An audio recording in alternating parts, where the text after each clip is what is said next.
Things changed and I didn't know. You're slipping away. Everything is strange. Please don't let go. Sleep away the day.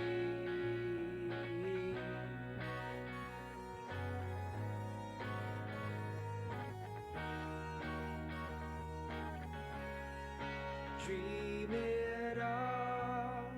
The end of love doesn't happen this way. Why do you say goodbye? So long, sayonara. Already worlds apart. Goodbye. So long, sayonara. Sayonara, wild heart. Ooh,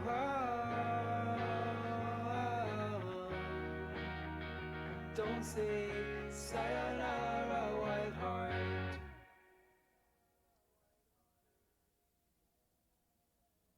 Begin again.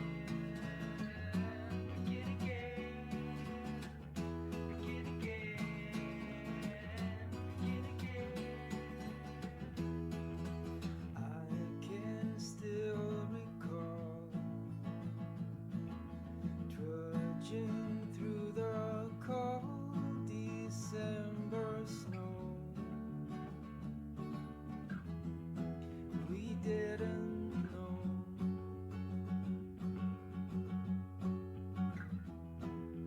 that it was the end,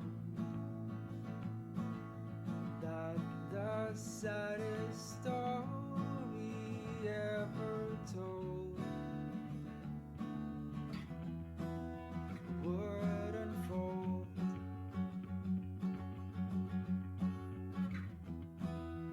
Na na na na na na na na na na na na na na na na. But I cannot forget all the pain and regrets. It's the last time. It's the last time I know, but I cannot forget all the pain and regrets. It's the last time. It's the last time. Don't need to understand, 'cause I'm just happy to begin again. Begin again. Begin again. Begin again. Bass drum in my chest, strobing lights reflected in my tears, crystal clear.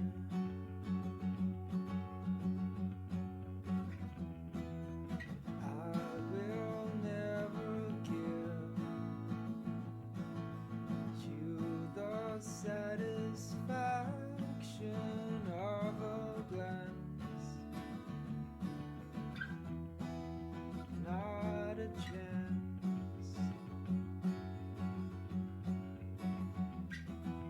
Do-do-do, do-do-do, do-do-do, do-do-do. Do-do-do, do-do-do, do-do-do, do-do-do. But I cannot forget all the pain and regrets. It's the last time. It's the last time I know, but I cannot forget all the pain and regrets. It's the last time. It's the last time. No need to understand, 'cause I'm just happy to. Da da da da da da. Da da da da da da da da. But I cannot forget all the pain and regrets. It's the last time. It's the last time I know, but I can't forget.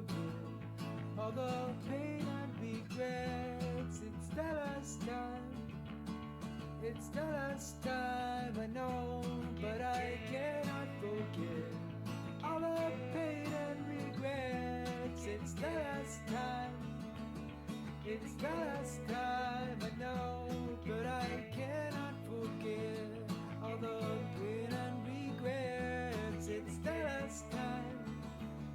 It's the last time. No need to understand, 'cause I'm just happy to begin again. Begin again. Begin again. Begin again. Begin again.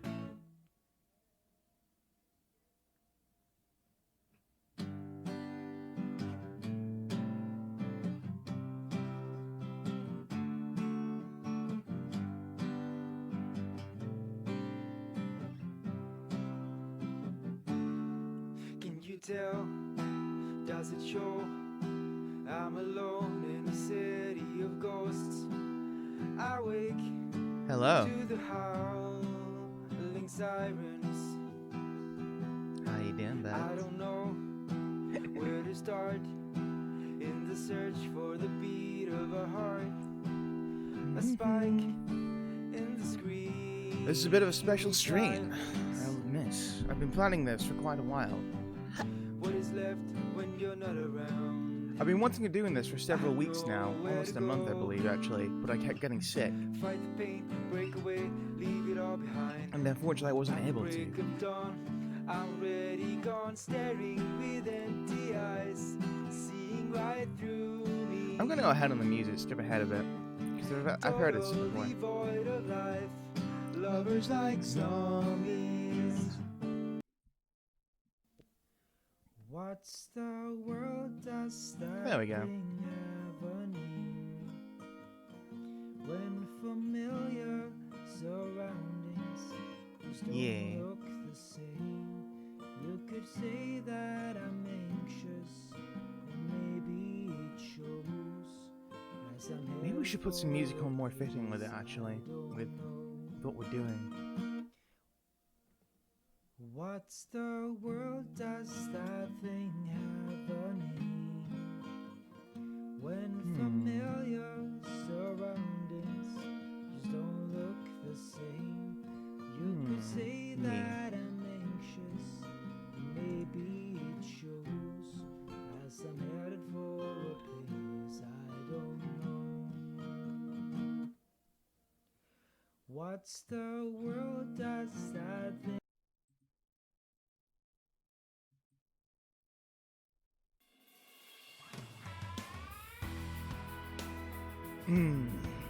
Oh god, the wave of nostalgia.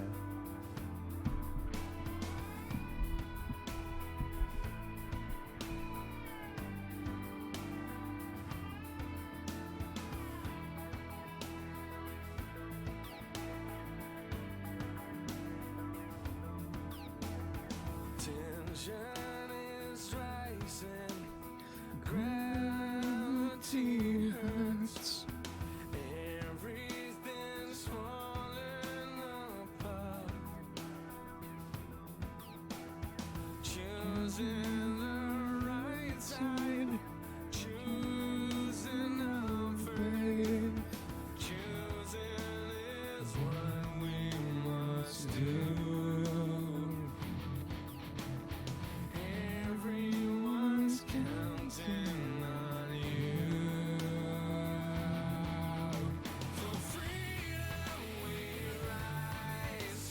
Learn to fly, reach the sky. Legends will carry you thousands of miles.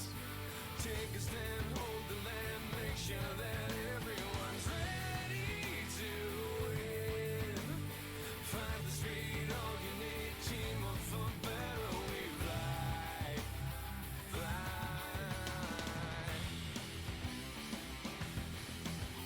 We fly.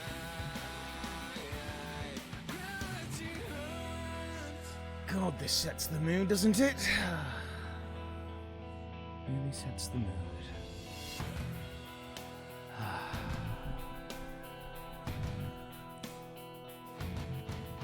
Gotta get into a soft voice. It's meant to be a soft and gentle reading of a big lore.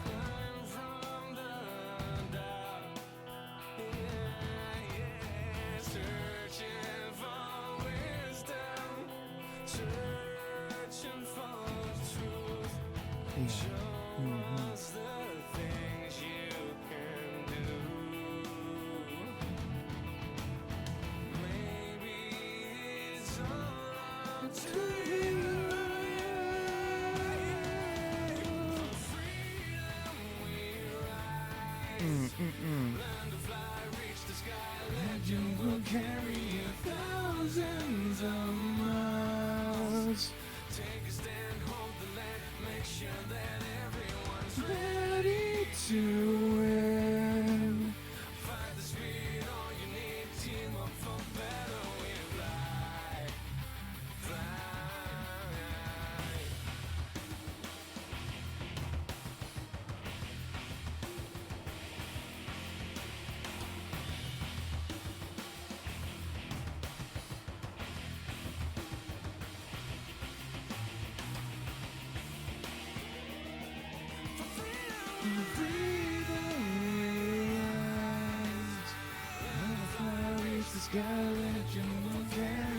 Thousands of miles.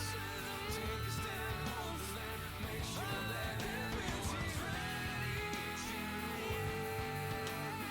Fight the speed, all you need, team up for battle, for freedom we rise. So, as you all know, or some of you know, I did get COVID-19 a little bit ago, and whilst I've mostly recovered, there's still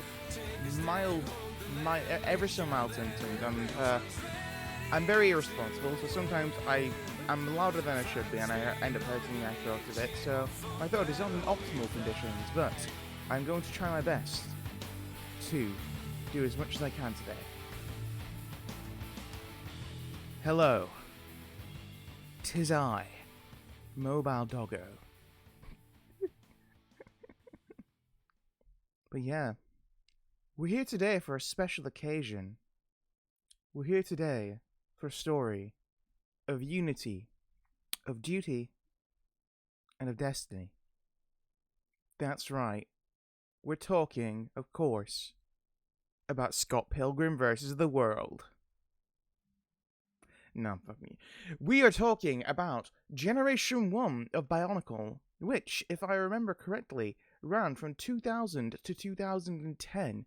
One of the most successful LEGO lines of all time, with a massively extensive lore.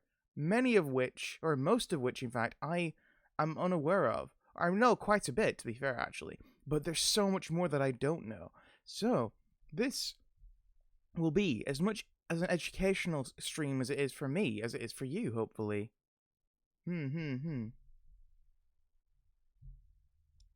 very much looking forward to it. As I said earlier on, this is a stream I've been wanting to do for quite a while now.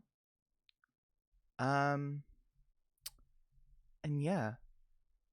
I kept getting sick, unfortunately, so I wasn't able to do it. But we're here now. We're essentially going to read as much as we can, because I don't know how long this will actually take. It is lengthy. It is quite lengthy. And as a result of that, I don't know how long my voice will last, but we're going to go as long as we can. We're going to go as long as we can and see how it goes. And after that, well, who knows? Yeah. It's just a weird little stream that I wanted to do for a while. I am well aware that a lot of people probably don't care about BIONICLE anymore. But I know there are a lot of people which do. And this is for you guys. And for me, mainly. This is just what I want to do. I would love to do more of these if people like, just like long lore readings. Oh, dear me. See, I do have a tiny cough still, but it's okay. One thing which I should note is that I do have a bit of a slideshow to go along with these lore readings.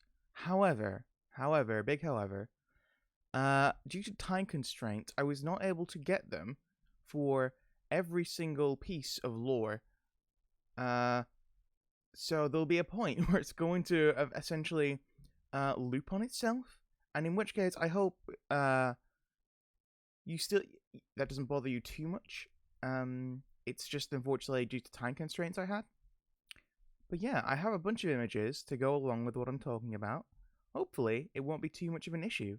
And also, I have a Nightbot command because I've set up a Nightbot where you can press exclamation point text and type that in chat, and you will be able to get a link to the bioniclesector.org, .net.com even, .org. Goodness heavens. Yes, biosector01.com, which is where I'm going to be reading from. Bionicle Sector is a massive fan wiki. Very extensive, very similar to Bulbapedia, if anyone's used that before, Pokemon, as opposed to, I guess, more casual wikis. Nugget, hello, my friend. How are you doing, Nugget? I hope you're well. I hope you have many nuggies. Unless you are a chicken nugget yourself, in which case, that's cannibalism, and I wouldn't recommend that. Nugget, today we have a very special stream. I'm very excited about it. We're doing Bionicle lore readings. I've been wanting to do this for several weeks now, but I kept getting sick. I got COVID, it was terrible, but now we're here. Still a very tiny cough, but we're going to go as long as we can. And we're going to be doing a very gentle, soft reading like this. So you can just go ahead, get a drink, get some food, maybe get a pillow. You know? We're just here to relax and chill out. Nugget, let me know, do you know anything about Bionicle? I'm aware that some people today will never have got Bionicle. I, on the other hand, got lots of Bionicles. I played VR yesterday. Nice. Never played VR before. Well, no, I have played VR, but I'm thinking of VR chat. Yeah. I had the fortune to use a VR headset, thanks to a friend of mine. It is a wild trip. It's great fun, though. My dad, a while ago, got a VR headset also, and used it to play a Star Wars game, one of the new ones where you pilot a TIE fighter and such, and an X-Wing. It was very cool experience. Yeah. But anyway, this isn't about TIE fighters. I mean, it could be. Maybe we'll do a Star Wars reading one day. We'll do a Star Wars lore reading. That could be interesting, perhaps. I was saying before, if people like this, maybe we could do more lore readings for more things in the future. There's a plethora of Star Wars lore to go through, that's for certain. I hope you enjoyed your time with it though, Nugget. I honestly do. Nugget, I just realized your name has TM in its name, and I never really registered that before, but it's like Nugget trademark. Anyway, with everything said and done, I think we should get started with the reading. Whoa. I'm gonna move myself down here a little bit.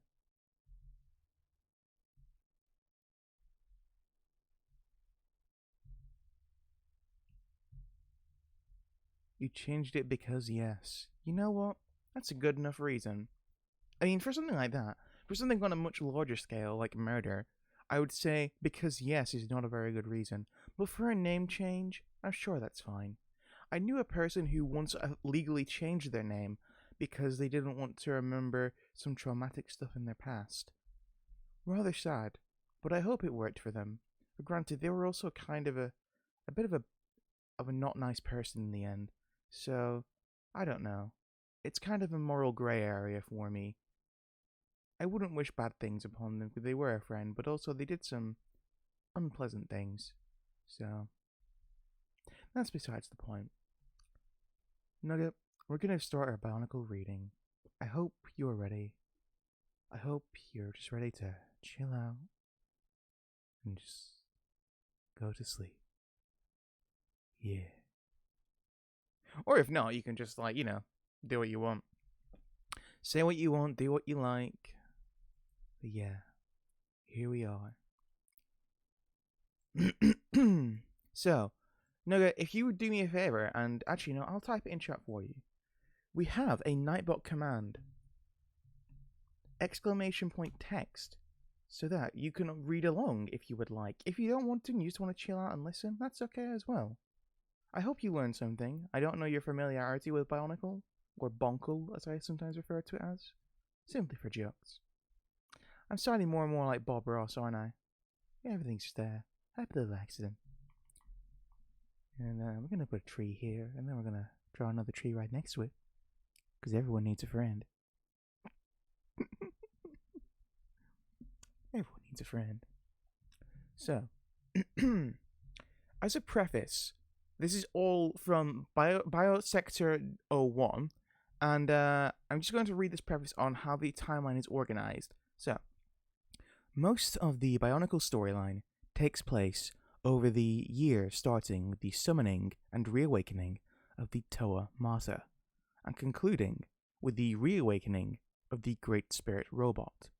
As such, most in-story references can be dated relative to this year, the awakening of the Toa Mata, and the further one gets from the arrival of the Toa, the less definitive the timeline becomes. As such, most of the timeline presented here lays out events according to the anchor point of the Toa's arrival.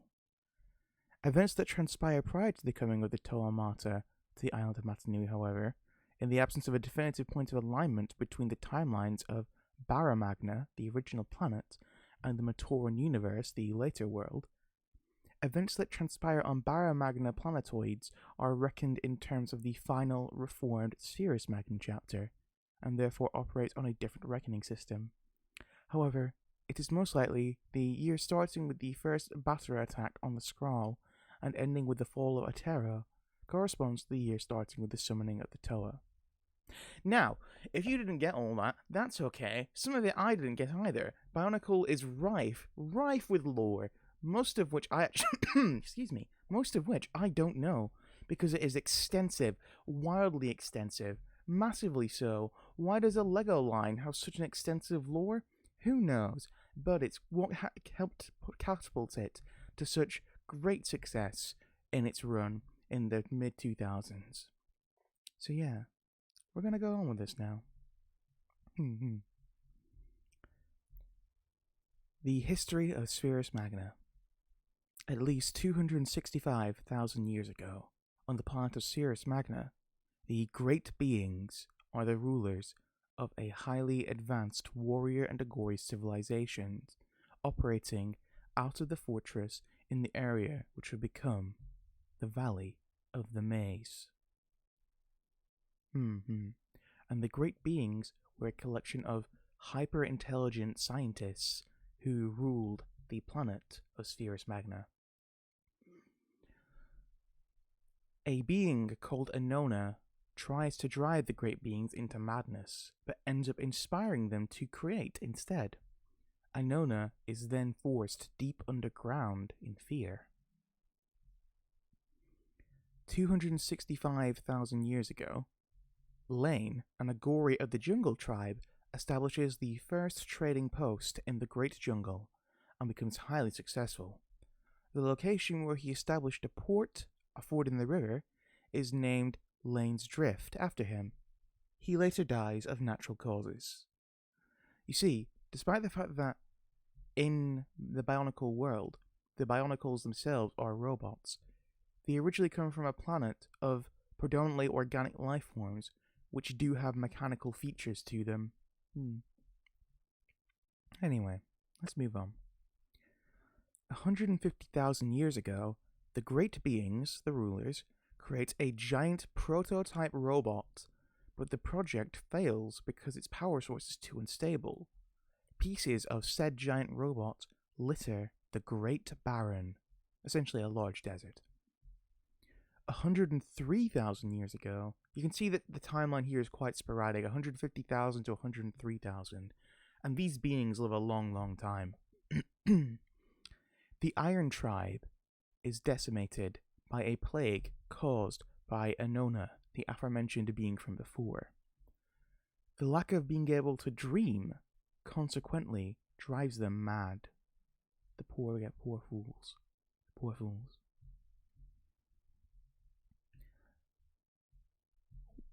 I should be moving this stuff. Oh, wait, hang on. Not yet. Anyway, let's move on.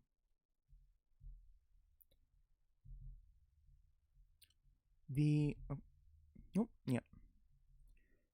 Yeah, the Iron Tribe is decimated by a plague caused by Anona. The lack of being able to drink consequently drives them mad. The leader of the tribe pleads for assistance from the other tribes, but receives none. The survivors, which include the Agori Samad and the warrior Telurus, are ostracized by the other tribes for fear of infection, blaming the plague on the Iron Tribe's reverence of the Scopio, giant scorpion-like creatures. By the way, there was actually a really interesting set with the men. Yeah. They were. It's like a giant. How do you put this? Like a scorpion tank, as it were.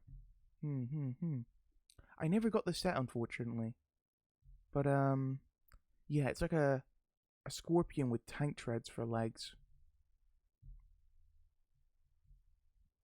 Anyway, let's move on. Yeah, so Samad and the warrior Telurus were ostracized, and Telurus proposes to change their armor color to orange to try and become accepted in society, though the effort fails. I do wonder then what their original armor color was.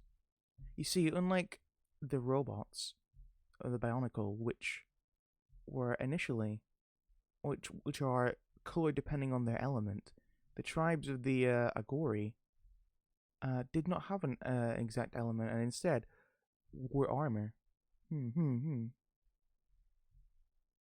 Yes. I can't seem to find. Oh, it says here. A warrior, recommended using various minerals to change their armor color from dark blue and grey to orange. I see. Poor guys. Didn't work in the end, unfortunately. Anyway, sometime between 103,000 years ago and 101,000 years ago, to assist them in governing the civilizations of Spherus Magna, the great beings endow 7 of the warrior class with elemental powers, creating the elemental lords. These fellows right here. These powerful beings acquire control of the various tribes on the planet. Each tribe is governed by a certain elemental lord, such as water, ice. Oh, oopsie daisy. The water one up here, the ice one in the top corner, the fire one in the center here. They're all different elemental lords, and they'll all govern certain tribes.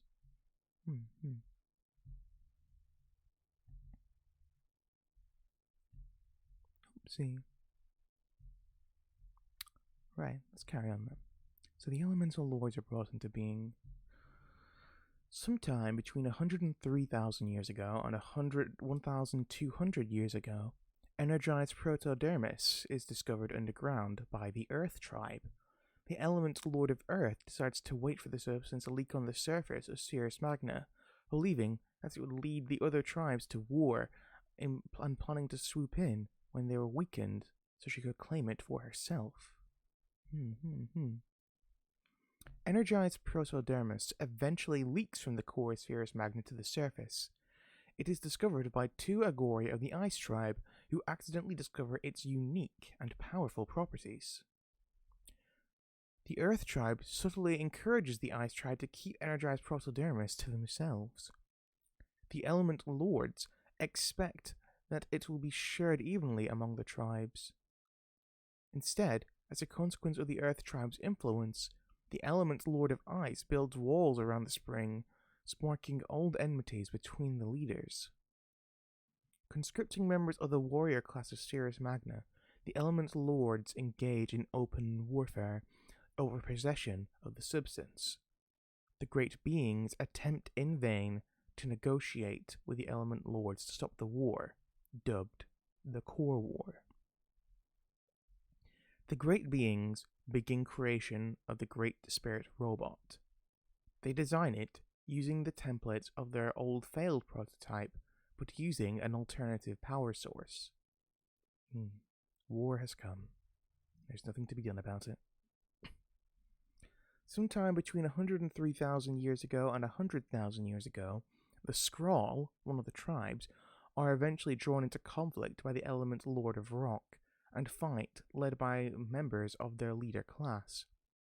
The Earth tribe remains neutral to the war, claiming to fear its destructive outcome while secretly undermining any attempt to end the conflict. Previously created by the Great Beings, the Iron Wolves are used in battle and trained by Surel of the Ice tribe.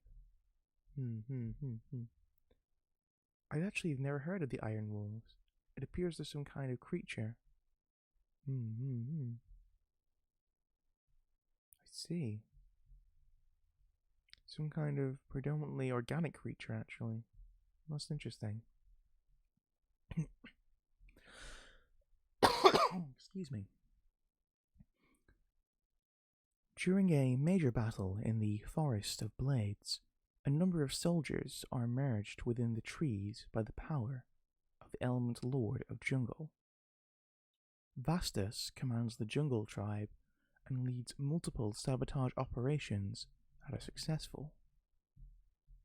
See, there are a lot of characters coming up here, and I can't remember who all of them are. Vastus, yes, I remember Vastus now.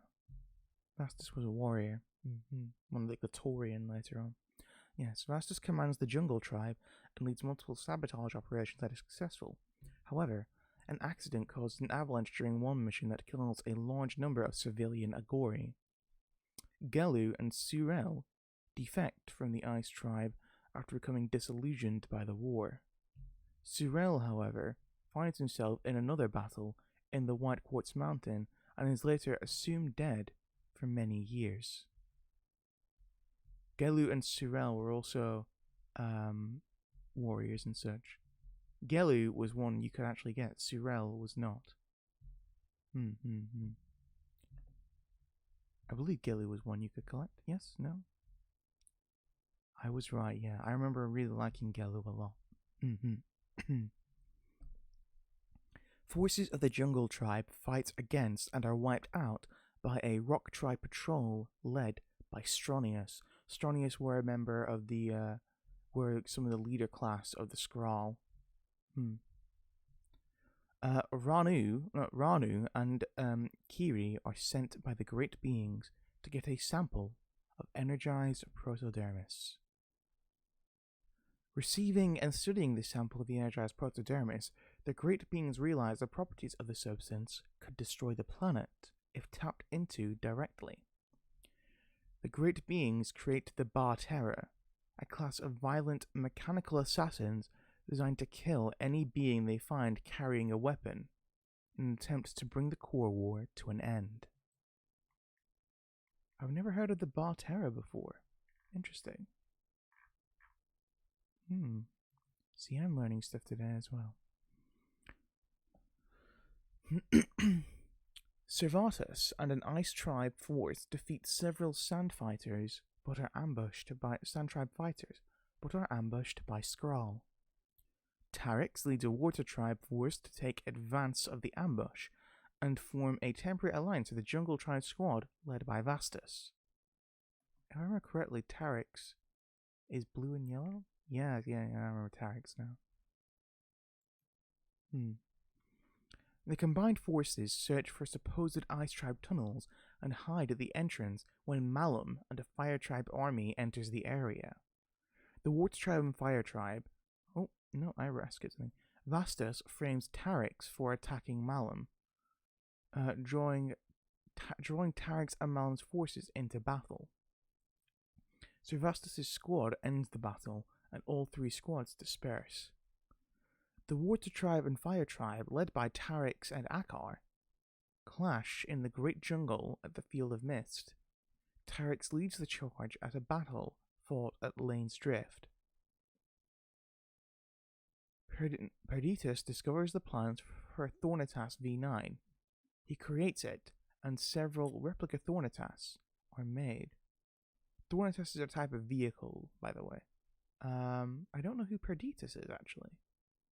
I'll have to have a look at that. Let's have a look who Perditus is for anyone reading along.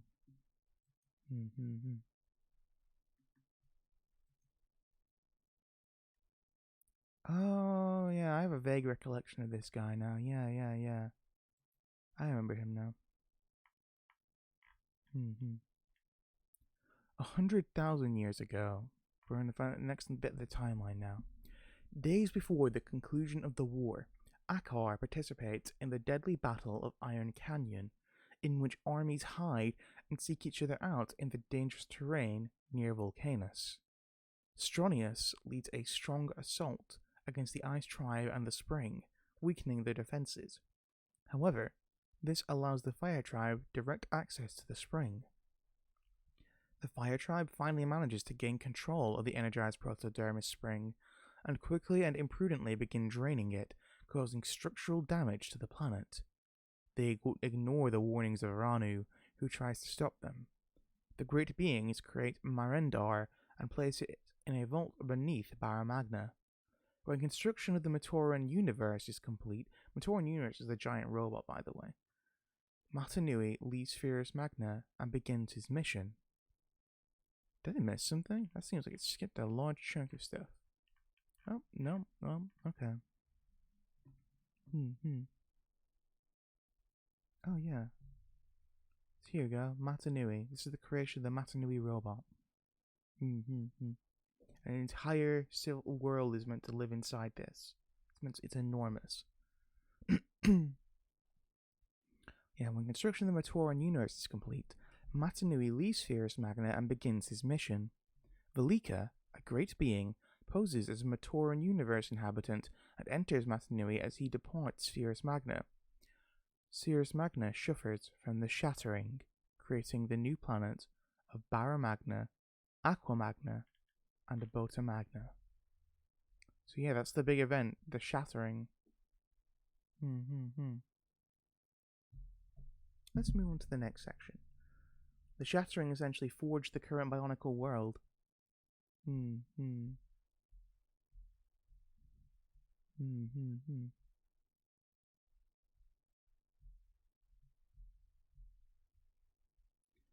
Next, we're on the history of the Matoran universe. Pre-launch, at least 100,000 years ago. Oh, 1 second. I dropped something. Let's pick that up.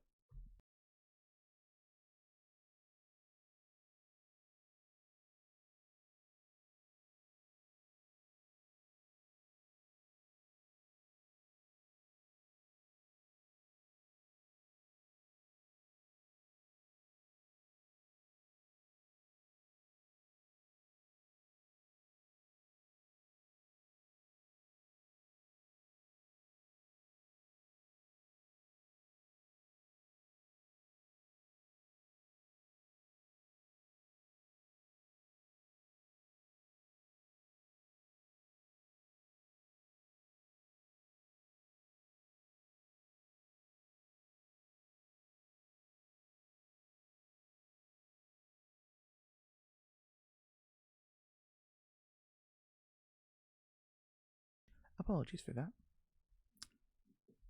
Let's carry on. Oh.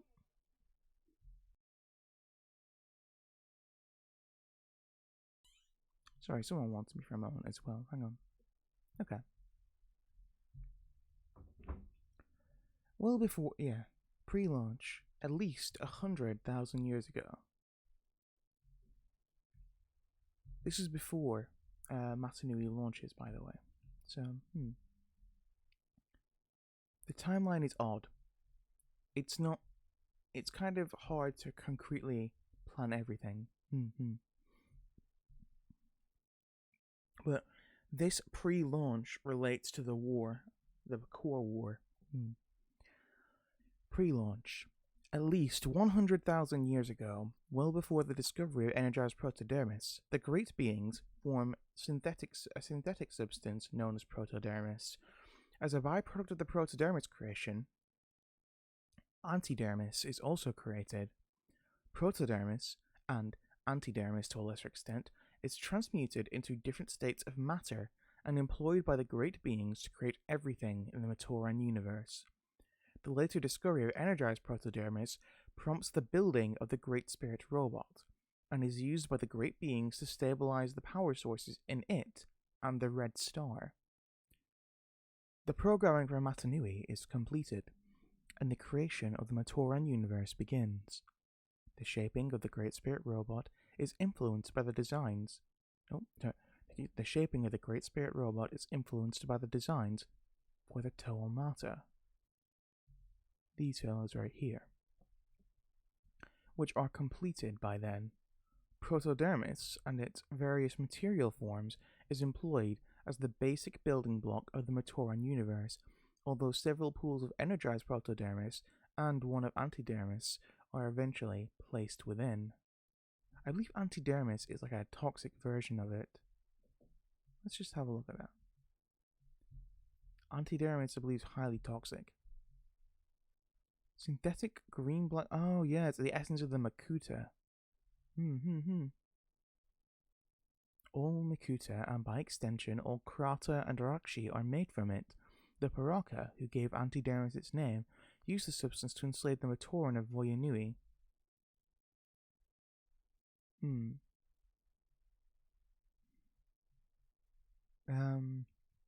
Anyway. So, in the Matoran universe, the giant robot, several pools of energized protodermis and one pool of antidermis are eventually placed within. Inspired by the Agori of Sirius Magna, the Great Beings create Matoran to inhabit the universe, starting with the Av-Matoran named Takua. The Matoran are the first things the Great Beings create for the Matoran universe. The Matoran are responsible for much of the construction of the universe. Following the creation of the Matoran, the organic entity known as Tren Krom is created. He is subsequently placed in Cardanui to maintain the functioning of the Matoran universe until the Matanui is fully prepared to take over. Umbra is created by the Great Beings as one of the earliest beings in the Matoran universe. He is one of a small number of beings to be created directly by the Great Beings, rather than later being created by a Matanui. Umbra was a set exclusive to Toys R Us, if I remember correctly. But yeah. Construction on Artaka is completed, and is the first island to come into existence in the Matoran universe. Karzani is completed soon afterward, becoming the second. Other landmasses, such as the southern continent, eventually follow. Notably, some individuals who will later serve the Order of Matanui are involved in the construction of Artaka and Karzani. The legendary Mask of Creation, which was a key part in the story of Gen 2 of BIONICLE, unfortunately didn't serve much of a and didn't end up doing much in the original story, in the original mainline story, but yeah. It was there, it did exist, I think. The legendary Mask of Creation and the Mask of Alternate Futures are created by the Great Beings. Following this, the Kanohi Ignika, the Mask of Life, is forged in the fortress of the Valley of the Maze. Here we go, Mask of Life.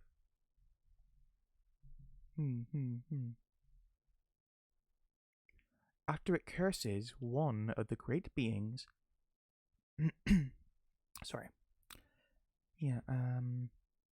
after it curses one of the Great Beings, they come to fear and respect it. Several crucial fail states for the Matoran universe are programmed into the legendary Mask of Life. After forging the Mask of Life, but still early in the construction process, the Great Beings create the brothers Karzani and Artaka, who are among the universe's earliest creations. The two brothers are allowed to compete to earn the Mask of Creation. Artaka eventually overcomes Karzani and secures the legendary Kanohi, while Karzani is given the Mask of Alternate Futures. Both take up positions in the islands they ultimately name after themselves, and the transfer of Matoran to the islands of the two brothers begins.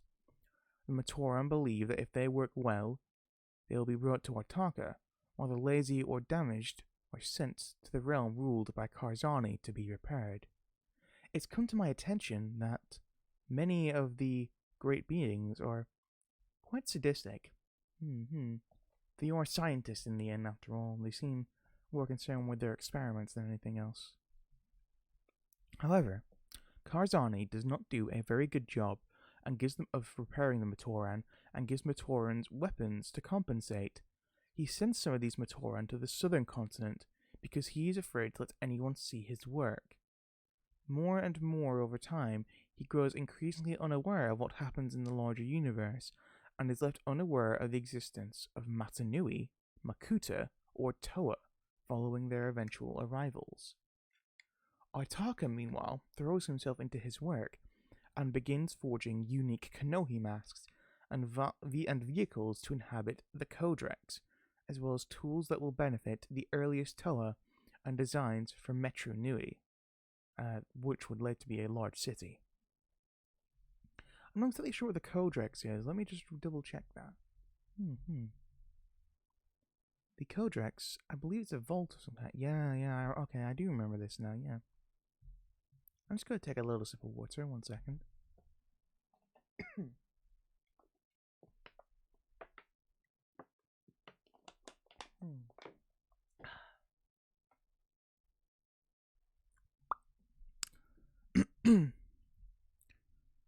By the way, let me know if the sound is okay.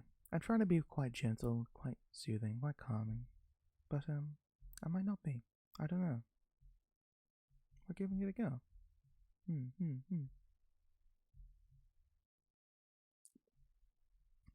Where were we now? Oops, yeah, it's a bit much. Didn't mean to do that. Okay, let's carry on. Yes, Artaka throws himself into his work and creates the tools that will benefit the earliest Toa and designs her Metru Nui. It is out of Artaka that the creation of the universe is overseen by the Great Beings. 2 Great Beings traverse Artaka, Karzani, and other landmasses and bring the Mask of Life to the center of the southern continent. Near the village of Voya Nui. There, they burrow a secret underground hiding place for it, filled with traps and hazards, before leaving the Ignika on a pedestal. They then depart the chamber and leave the continent. Umbra is placed as a guardian of the Ignika. Predating the first Toa, the Hand of Artaka is organized to act as public peace enforcers within the Matoran universe, challenging threats to the universe and stopping natural disasters. Shadowstealer is among the Hand's early operatives.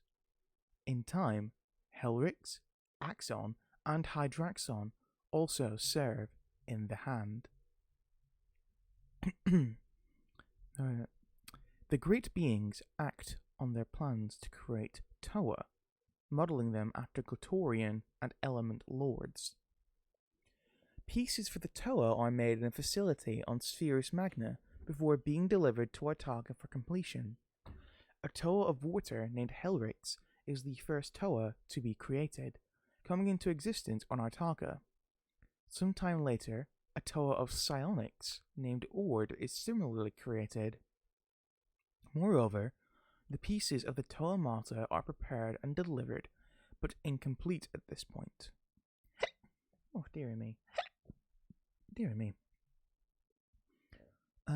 As her first assignment, Helrix is tasked with assisting on the construction of Metru Nui. The Great Beings lay the foundations.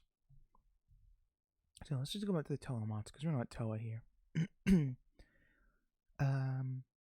Helrix is tasked with assisting on the construction of Metru Nui.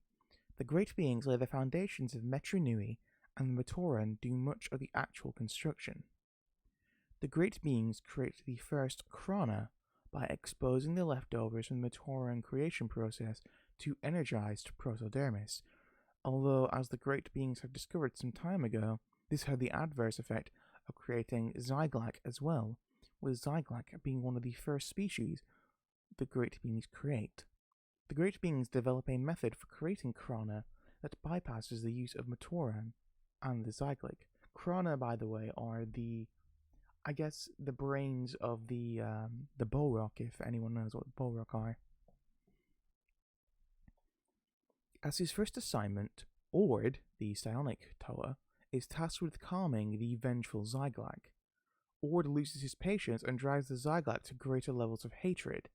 Because of this, all future Toa and Matoran psionics are created as female. That's interesting. So they assume females will be less prone to losing patience. I see. The great beings create the first Rahi, sea creatures of tremendous size. Smaller Rahi, such as the ancient pit war tortoise, are also formed sometime afterward. During his reign, Tren Krom forms the monstrous creations, which in time are left to reside on the Tren Krom Peninsula. What's a pit war tortoise, I wonder? Oh, I think I've seen that. Yeah. Oh my goodness, I'm sorry for coughing again. During his Tren Krom forms and monstrous creations. Okay, yeah. 100,000 years ago, the great beings program a number of sapient species and other creatures into Matanui. Although he remains unconscious, the Matanui program is activated. With the programming that the great beings have provided, the Matanui program created numerous sapient species to populate the universe. Instead of building more Toa directly, the great beings arrange for the transformation of numerous Matoran, such as Lezovic and Jovan, into Toa. Unlike prior Toa, who primarily acted independently, 8 Toa band together to form the first Toa team under the leadership of Lezovic. Lezovic was also available in a set, by the way. He was a Toa of Air. As more and more Toa pop up, the idea of a Toa team becomes commonplace. Interestingly, although the Toa Mata were designed to be a functional Toa team long before the public figures long before the Toa Kordak organized, Kordak was the name of the team led by Lezovic. Although the Toa Mata were designed to be a functional Toa team long before the Toa Kordak organized, their construction was not finished soon enough to be the first active team, nor were they ever public figures even when they were. Around this time, the first Toa canisters are created. Construction on the island of Metranui is completed and the city is founded. At this time, the great beings first place the scroll of preparations in the Great Temple. Soon after the foundation of Metranui, with the Toa proving far more successful as Matanui's enforcers than the Hand of Artaka, the Hand's leaders choose to begin disbanding the organization. In its place, Helrix forms the Order of Matanui under the supervision of the Great Beings. Many of its earliest members were individuals who assisted in building Artaka, in the building of Artaka, Karzani, and Metranui. And because of this, they are able to build the island of Daxia themselves, without outside help from Matoran or others.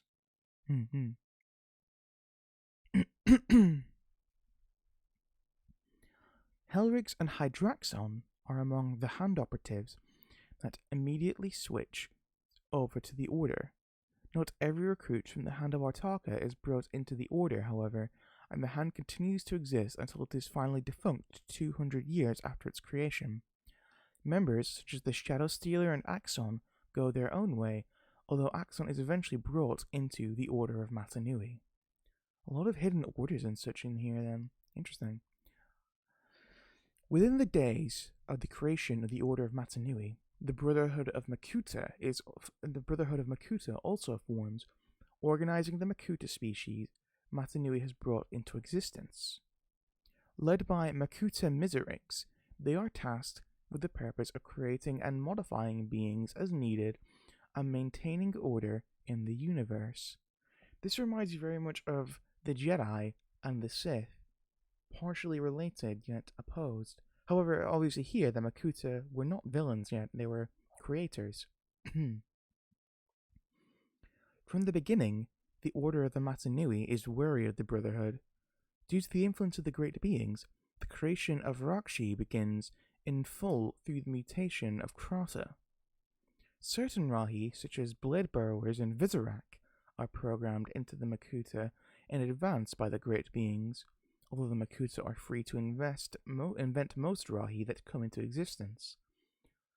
It's interesting why they give them this power if the Order of Matanui is already cautious of them. The Makuta are supplied by Artaka with proto-steel armor and masks that can shapeshift as they can. Makuta Miserix is given the Mask of Mutation, owing to its relevance to the mission of the Brotherhood. Makuta Pterodax, who would later become the main villain, is given the Kanohi Krakan, which was originally forged on Artaka and given to the Brotherhood. I believe it's the Mask of Shadows, correct? The Krakan? The ancient Mask of Shadow. Yeah, Kanohi Krakan, the Mask of Shadows. On Artaka, the pieces... This is very confusing, as you have both Artaka, the island, and Artaka, the person, and you have Karzani, the island, and Karzani, the person.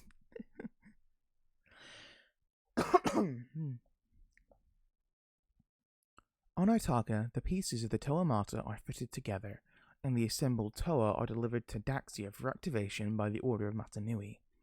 Upon their awakening, they are informed of their purpose and begin training under Hydraxon. After the Toa Mata are trained, Hydraxon is deployed to the pit. As one of the latter creations to come out, the Great Beings create the Barag through Matanui. Bolrock are later formed through the evolution of Avmatoran into inorganic life. That's kind of messed up. They are then equipped with Krana and set to rest in the Bolrock nests until they are needed. The Bolrock Va are also produced at this time. The Great Beings give the Barag a means of creating Krana that bypasses the use of Matoran and creation of Zyglic entirely, and the Queens use that ever after. The Rocco T3, Jetrax T6, and Axelara T9 are placed in the Codex, all large hoverbike vehicles. As their first assignment, the Toa Mata are deployed by the Order of Matanui to eliminate the Abel Ka infestation that has come about as a result of the preparations of the Avmatoran in Cardinui for Matanui's awakening. This battle wages for months before the Toa Mata are ultimately successful. Interesting that there's this entire civilization going on inside this robot before they've even been sent away from their country, from the planet. With the creation process complete, Tren Krom is removed from Cardinui and imprisoned on a remote island. The Toa Mata are sealed in canisters in the Codex, and the energy storms begin. Matanui is awakened and assumes full control over the universe. The Great Beings complete the Red Star as a booster jet for the Matoran universe and place Kestora inside it. I do not know what the Red Star or Kestora is. Let's have a look at them, shall we? The Red Star is an enigmatic celestial object in the Solid Magna system. Inhabited and run by Kestora, this interstellar space station was created by the Great Beings to assist the Matanui robot in taking off from planets. Oh, I see. In addition, it helped conserve the robot's finite resources by reviving its inhabitants when they died. The deceased were transported from the Matoran universe to the Red Star, where they would be placed in a new body and sent back. I see. And who is Kestora? They're a biomechanical race created by the Great Beings.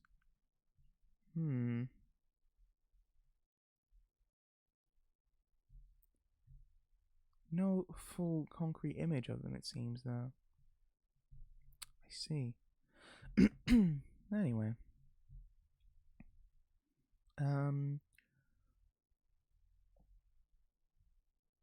Let's carry on. Yeah, the Great Beings complete the Red Star as a booster jet for the Matoran universe and place Kestora inside it. right before takeoff, a great being disguised himself as the Matoran Velica and sneaks inside the Matoran universe. The Great Spirit robot takes off from Spherus Magna, even as the planet itself shatters. Now we're on the era of the League. What's the League? I'm not sure, honestly. We'll find out.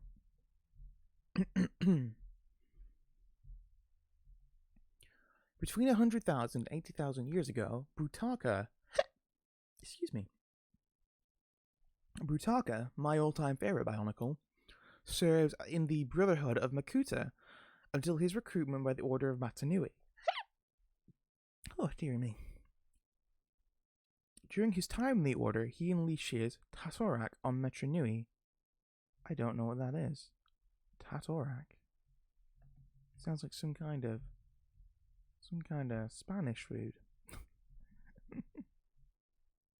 Oh, that's bad. That's a terrifying monster. Why would he do that? He unleashes Tatorak on Metronui. Sometime after, he and Axon are sent to Voya Nui to protect the Kanoe Hignaga and the Matoran inhabitants of the island. Pterodax, Makuta Pterodax that is, entrusted with the responsibility of guarding Metronui, is entrusted with the responsibility of guarding Metronui and its surrounding regions. That can only go so well, because Makuta Pterodax is awful.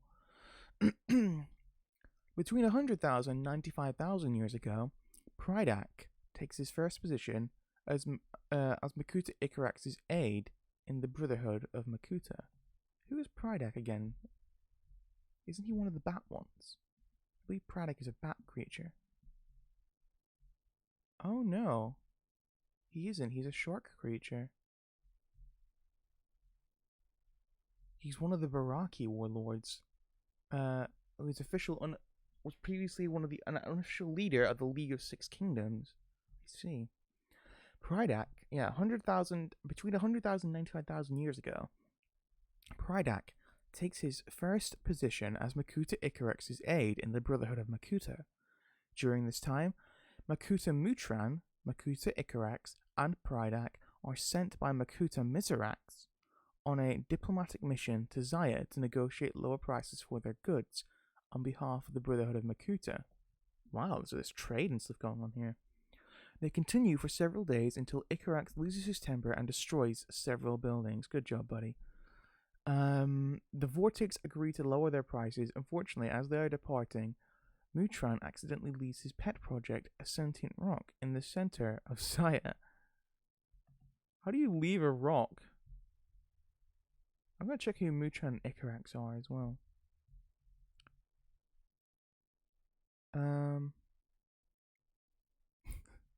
Like how do you do that? Oh, I see. Mutran's one of the bat people. I understand now. I see. Oh, interesting.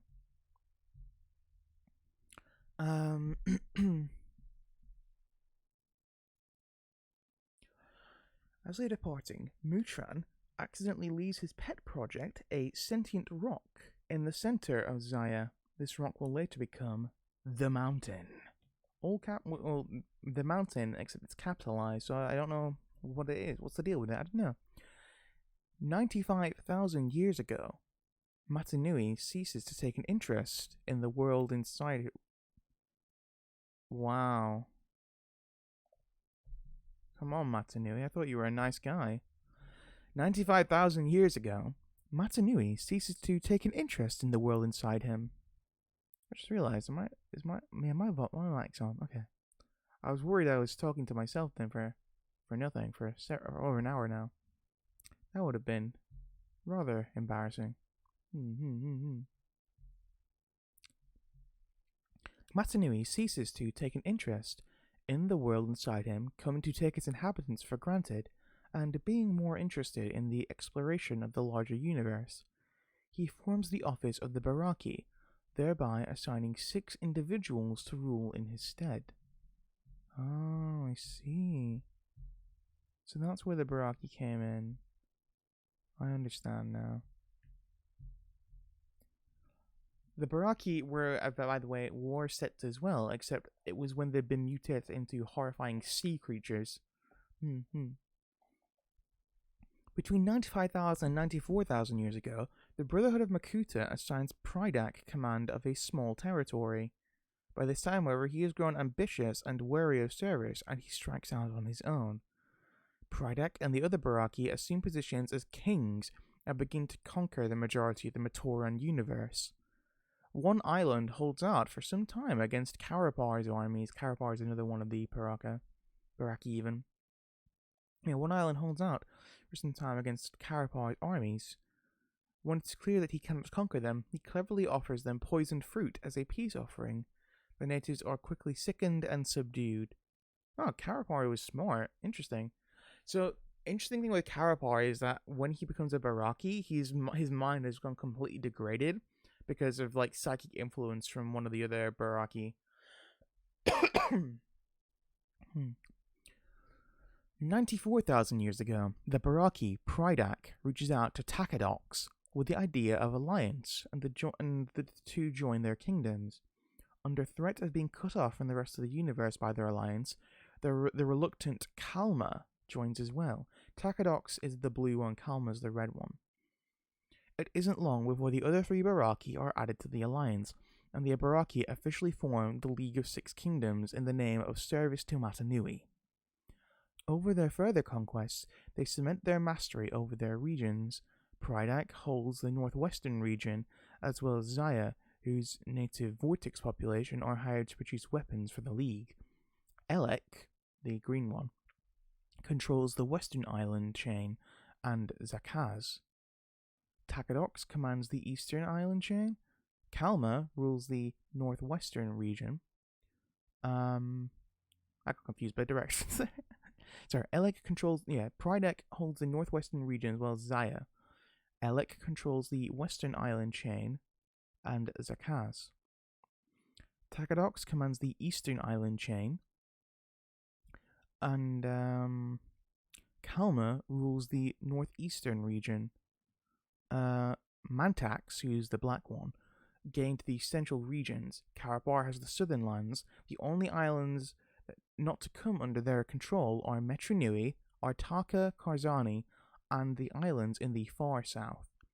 Makuta Miserex hires Baraki Takadox as a spy and seller of information for the Brotherhood of Makuta. I see. Smart move. Takadox is good. Takadox is like mind reading, but mind control powers, I believe. 90,000 years ago, the civil war on the Shadowed One's homeland begins. Zyglak kill the Toa Kordak except for Lesevik. Zyglak kill all the Toa Kordak except for Lesevik. Who is the Shadowed One, by the way? I don't know who that is. They mentioned him before. Oh, I see. Charismatic leader and co-founder of the Dark Hunters, an influential mercenary faction. Oh, I see. Cool. Anyway, let's get back on track. So Zyglak kill all the Toa Kordak except for Lesevik. Oh.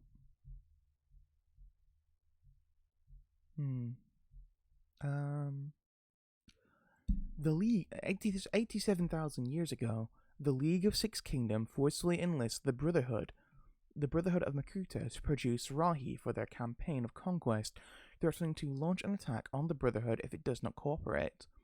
Miserex agrees to cooperate with the League, but orders Makuta Pterodax to monitor the Baraki's actions. Damn, there is some political stuff going on here. I didn't even know all this stuff. The League forms a trade pact with Metronui in exchange for the city's freedom and exemption from the League's campaign of conquest. Between 95,000 and 80,000 years ago, the Kanohi Dragon... Dragon these nuts. The Kanohi Dragon. I've never heard of this. There's a I didn't realize this world even had dragons. That's insane. Wow. The Kanohi Dragon. Interesting. Between 95,000 years ago and 80,000 years ago, the Kanohi Dragon attacks Metronui. The creature is locked away by a visiting team of Toa. I see. At least 80,000 years ago, the Matoran Gardas is taken by a group of rogue Ninra ghosts, and mutated. I don't know what a Ninra ghost is. Never heard of that. A group of skilled Fematoran crafters. What's a Fematoran? There's so much to know here. Huh. Oh, they're iron. I see. I see. They're an iron tribe. Yeah, the Matoran Gardas is taken by a group of rogue Ninra ghosts and is mutated. I see. I see Gardas here. He's well, he's kind of a mess. Let's be real. It seems he was a later set actually. He's a combination of some sort. Gardas escapes and begins hunting down his captors. After killing his captors, Gardas remains in the village because of the Red Star. But why? That doesn't make sense.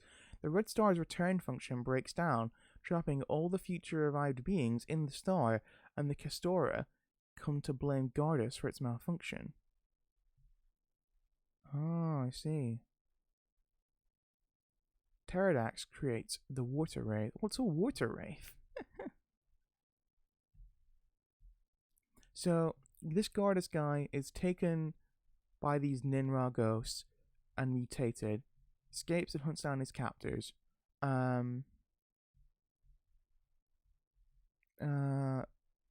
Apparently,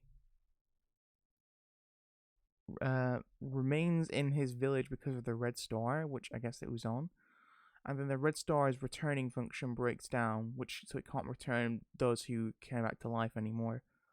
I see.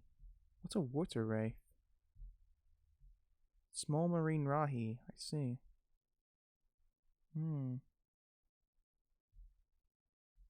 Okay, that's fair. 80,000 years ago, the League of Six Kingdoms plots to overthrow Matanui. Baraki Takadox, doubtful of the League's chance of success, betrays the organization's treachery to the Brotherhood of Makuta. The Brotherhood launches a surprise preemptive assault on the main Baraki fortress, catching the Baraki by surprise as they plot to capture Metru Nui. The League's army is defeated by the Brotherhood's army, and the Baraki are captured, which causes the trade agreement with Metru Nui to be nullified. Inspired by the Baraki, Pterodax begins plotting to overthrow Matanui himself by working on a virus that gradually causes him to lose consciousness. Oh, I see. That's the catalyst for everything then. Makuta Gorast and Makuta Mutran are dispatched to the remains of Baraki Kalma's fortress in the northwestern reaches of the League's territory. There, Mutran discovers a map detailing the tunnels of the Blade Burrower's Rahi he created for the League. Jovan's team is formed to watch over the region. Toa Jovan, I forget who that is. Oh yeah, I've seen this guy before. Jovan was a Toa of magnetism. I see. So this was all. So it seems like it was Makuta Pterodax who was the one who was the problem child all along. But yeah, there's reason to be wary of them. I see.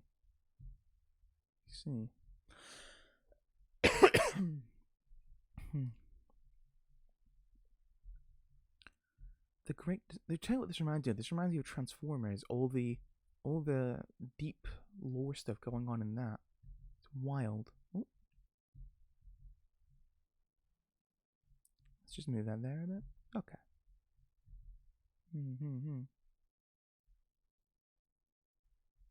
Cool.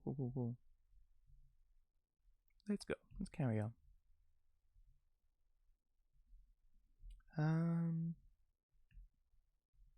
Next, we're on a new part now. The Great Disruption. Between 80,000 and 79,100 years ago, very specific time, So together, the Shadowed One and Ancient. I don't know who Ancient is. Who is that? Ancient. Ancient, ancient, ancient. Oh. And happened to the Shadow One's homeland. He became one of his most trusted agents, and was the only Dark Hunter known to be older than his leader. He was also secretly an Order of Matanui operative spying on the Dark Hunters. I see. Together, the Shadowed One and Ancient travel in search of a base of operations for their new organization, which was the Dark Hunters. They discover Ordina, forcibly displace its native inhabitants, and establish the Dark Hunter Fortress. Shortly after, Ancient is recruited as a spy for the Order of Matanui. 79,500 years ago, minor disputes between Po-Metru and Ta-Metru escalate as the Po-Matoran sink multiple transport barges and the Ta-Matoran melt a Po-Metru warehouse using molten protodermis. Oh my god, I didn't realize the Matoran were going to war. Holy crud. Holy crud.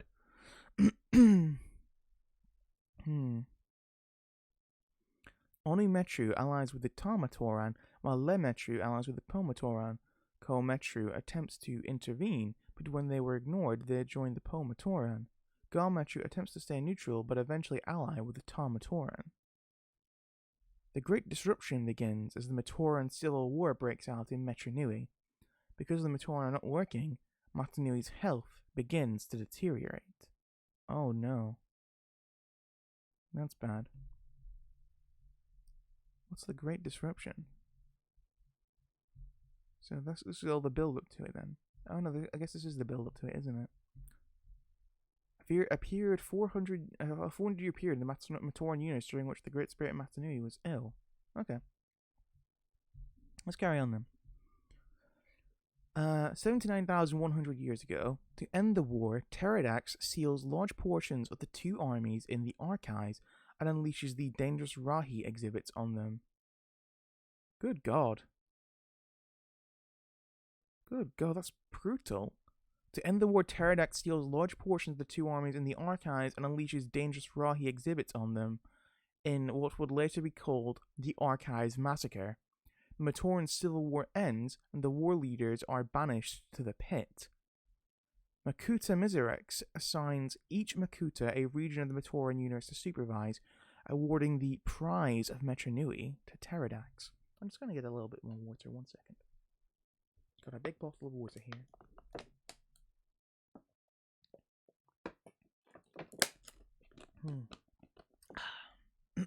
Sorry about this being so loud as well. The Order of Matanui places agents in Metru-Nui to head off future problems. After the war ended, the Knohi Ignika is removed from the Chamber of Life by Toa Jovan and his team.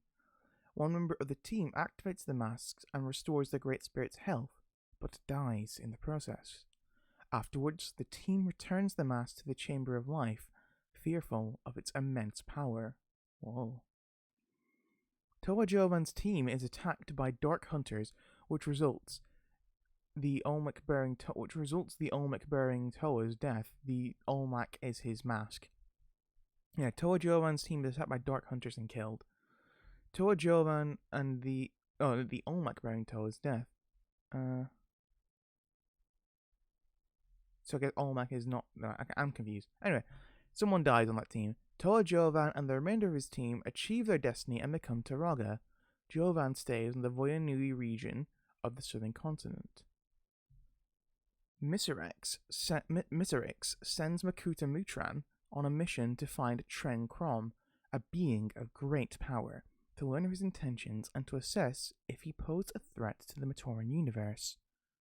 Mutran locates Tren Krom's island, and the powerful being almost kills him, but instead shares his thoughts with the Makuta. Mutran awakens with incredible knowledge, realizing that Pterodax's hopes of overthrowing the Great Spirit are possible. Mutran shares his knowledge with Pterodax, who immediately calls a convocation of the Makuta on Destral, where he explains the details of his plan. Miserix discerns that Pterodax is attempting to usurp his position as leader of the Brotherhood and attempts to stop him, but he's overpowered by his lieutenant and abandoned by the other Makuta. By the will of the Convocation, Pterodax becomes the new leader of the Brotherhood and begins enacting his master plan. Pterodax orders Miserix's execution at the hands of Makuta Spirea and Krika. Unbeknownst to him, Krika disobeys his command and traps the Makuta on the island of Artidax instead. Over the course of the year, Gorast and Icarax kill all the Makuta who originally sided with Miserix during the Convocation. Whoa, this reminds me about the Russian Revolution. Following the deposition of Miserix, the Brotherhood of Makuta starts sending servants around the universe to collect Toa that will form teams named Toa Haga to act as guards for some Makuta. Some of them are formed at different times. I see. So the Toa Haga acted as bodyguards to the Makuta, I'm guessing not super aware of what they were doing.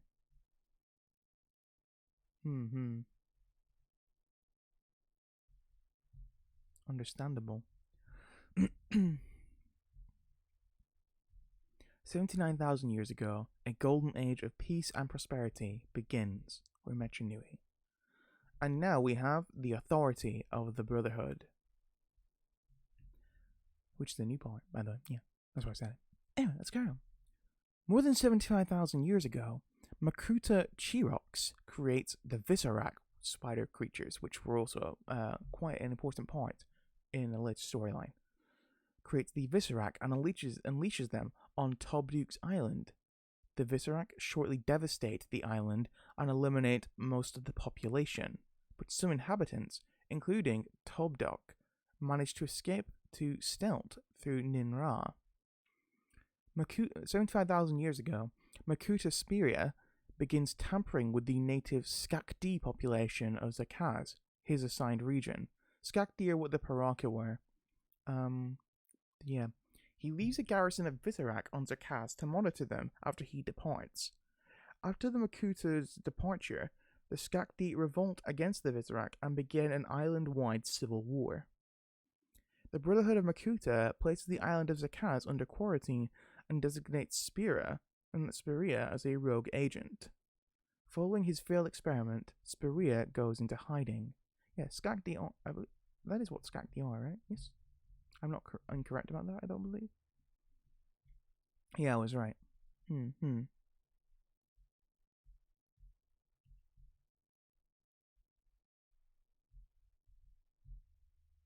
was right, yeah.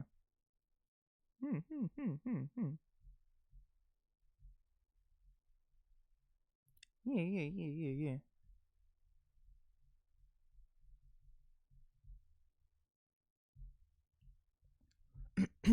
Anyway. Authority of the Brotherhood. Oh yeah, sorry. Spirea goes into hiding. 60,000. Yes, following his failed experiment, Spirea goes into hiding. 60,000 years ago, the Great Spirit brings about the Time Slip, a 6-month period which no one in the universe except members of the Order of the Matanui can recall, and of which no historical records exist. But why would it do that? The Order of Matanui relocates several Avmatoran from their homeland to various locations in the Matoran universe. The Avmatoran Takua, seen here, is disguised as a Talmatoran and placed in Metronui. Why would the time slip even occur?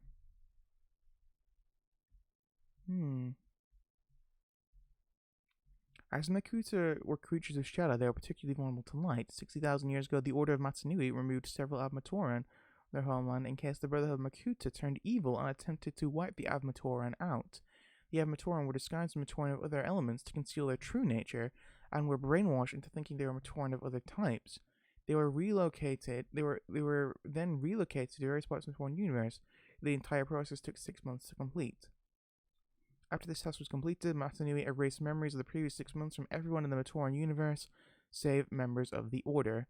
This led to a gap in recorded history. Velika, a great being disguised as Matoran, also retained his memories. The Avmatoran were adopted into their new societies believed to be Matoran of other elements. One of the relocated Avmatoran is Takua, who ended up on Metronui disguised as a Talmatoran. At least one relocated Avmatoran was placed in the northern continent. I see. So it was all like a plan to have a backup for Makuta. I understand now. Between 50,000 and 30,000 years ago, the Makuta complete their evolution from biomechanical life forms into beings of energy. The Ninra ghosts are called in to modify the Makuta's armor. Oh, that's why the Makuta can live for so long. Okay. I see. Next chapter, the career of Duma. Toa Duma saves the life of the Talmatoran crafter, Likan. Yeah, how do you say his name? Is it Duma? Duma, not spit in your mouth, because we've heard that one lots before. It's weird, his name is said Duma, but it's spelled D-U-M-E. Interesting. Likan was later go on to be a Toa as well, if I remember correctly. Toa Likan. Yeah, he would do.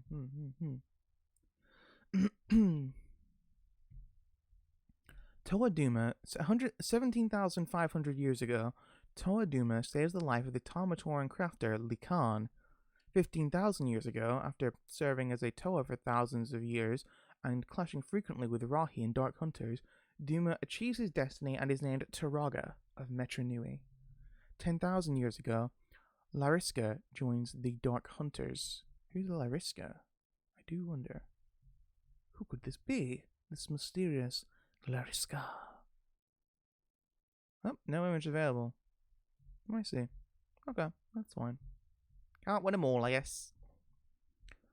7,005 years ago, Likan becomes a Toa of Fire. So there, Toa Likan, there we go.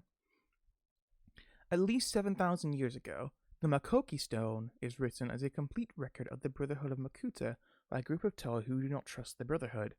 It is placed in a Toa fortress, which is guarded by a great number of Toa and is near a Frostalus encampment.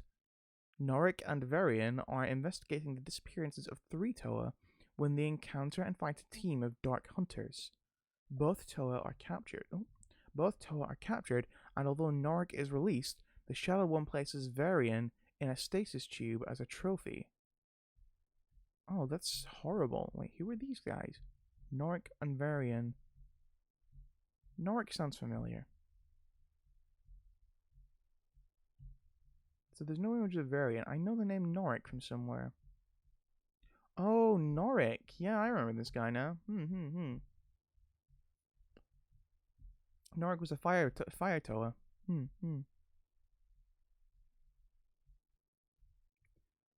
Nocturne destroys his... Varian's placed in the stasis tube as a trophy. Then Nocturne destroys his homeland. Who's Nocturne? I don't know. I've never heard of Nocturne. Have I heard of Nocturne? Oh, wait. This guy was... Yeah. Powerful 4-armed amphibious beast condemned to the pit for committing unpardonable offense in the Matoran universe. Oh, I see. So, yeah. He was part of the Baraki line. Yeah, Nocturne destroys his homeland. And then later, Kreka joins the Dark Hunters. I remember Kreka. Kreka was... yeah, he's just one of them. He's not got much except for being one of the Dark Hunters. He's quite dull. If I remember correctly, he's quite dumb at least. I believe so. I think he's just a big dumb boy. Yeah, was a powerful, albeit unintelligent member of the Steltian bruiser species and a Dark Hunter. Interesting. There's so many species in this, which I didn't really think about. I always thought it was either Toa or Matoran, and then everything else was just like whatever else. 7,000 years ago, the territorial Frostalus inhabiting the icebergs near the Toa fortress lay siege to it. As this is happening, the Skakti thieves Hakan and Vizok steal the Makoki Stone from the Toa fortress. Wait, how did they do that? Oh, but are captured by Ancient, who was trying to steal the stone. The two are brought to Odina and recruited into the Dark Hunters. Oh. Yeah, Hakan and Vizok would later go on to be members of the Paraka, if I remember correctly. Would Vizok as well? Yeah. Which one's Vizok again? Yeah. Mm-hmm. Yeah, so the territorial frostlights inhabiting the iceberg near the Tower Fortress lay siege to it. As this is happening, the Skakti thieves, Hakan and Vizok, steal the Makoki stone from the Tower Fortress, but are captured by the Ancient, who is also trying to steal the stone. The two are brought to Odina and recruited into the Dark Hunters. The Tower Fortress falls to the Frostilis.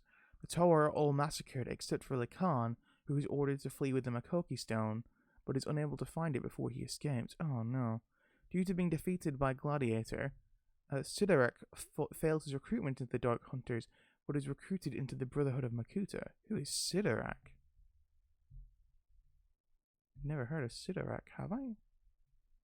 A lot of the names sound quite similar near the end. Oh, I've seen this guy. Yeah. He's the main villain later on. Hmm.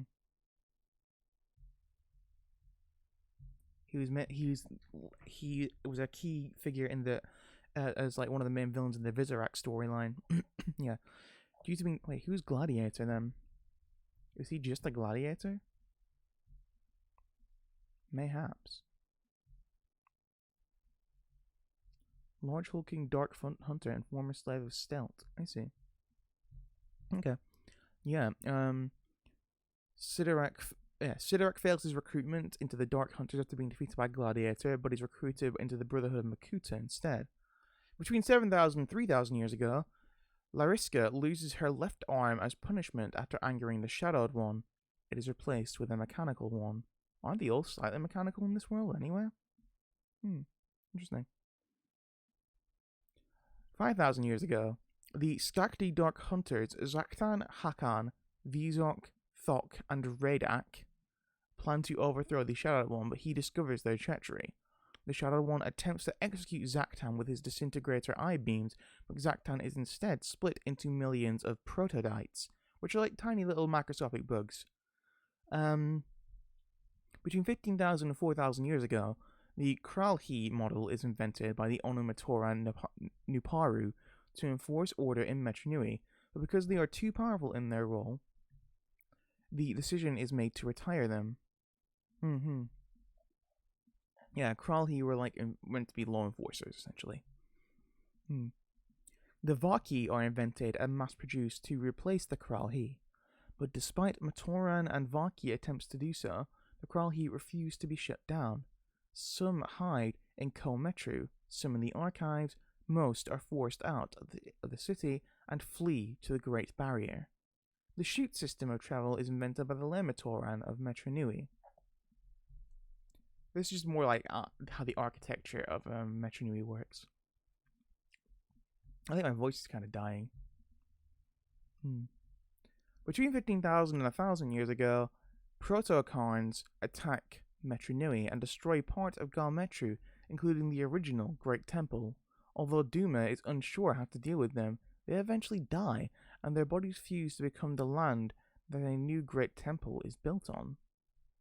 Huh. Interesting. Weird. Okay, I guess that works. Next point. The struggle for Metronui. 4,000 years ago, in an attempt to take over Metronui, the Shadowed One sends Radak, Avak, and Vizok to the city to awaken the hibernating Kanohi dragon, which settles in the Great Furnace. Vaki are sent south to bring Toa to the city. Upon receiving Duma's desperate plea, Lakan summons his team, as well as a few other Toa to answer the call for help. They immediately begin making their way north. Vizok, Radak, and Avak try forcefully to convince Taraga Duma to allow a Dark Hunter base to be established in Metronui, but he refuses. Fortunately, the Toa Mangai arrive in the nick of time and force Radak, Avak, and Vizok out of Metronui. Damn, the Parok have been around for a while, man. I didn't even know. A lot of these creatures must be able to live for thousands and thousands of years if they can be here like this. I guess it makes sense considering they're mainly mechanical, but still, it's interesting.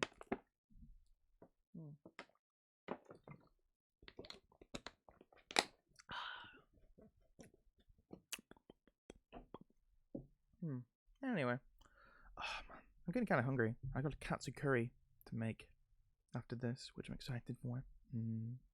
Katsu curry. Anyway, let's get on with the show.